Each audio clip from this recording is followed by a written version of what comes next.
Forbes estimates Zuckerberg's personal losses for the day at around $28.8 billion US, 43 billion New Zealand dollars.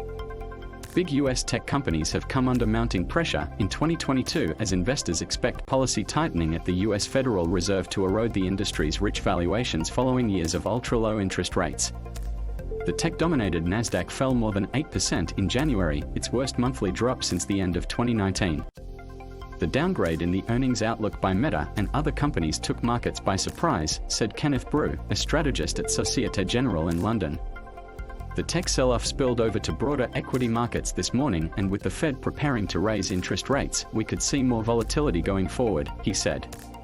With big tech firms like Apple and Microsoft ballooning in valuations in the past few years, they have also become more susceptible to investor whiplash, often resulting in losses worth tens of billions of dollars in a single day of trade.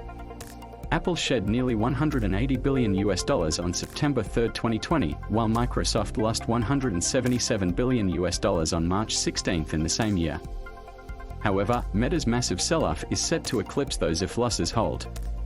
Meta reported a decline in daily active users from the previous quarter for the first time as competition with rivals like TikTok, the video-sharing platform owned by China's ByteDance, heats up.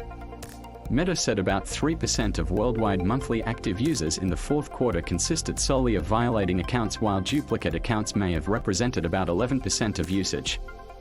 The disappointment over Meta's earnings and the subsequent stock fall raised memories of the bursting tech bubble in 2000. Investors seem to be becoming highly selective after the sector's record-breaking run in recent months. According to research firm Vanda, purchases from retail investors in late 2020 and early 2021 were focused on expensive tech, EVs and so-called meme stocks. In the past week, purchases of large-cap tech have skyrocketed while speculative assets have seen very little demand.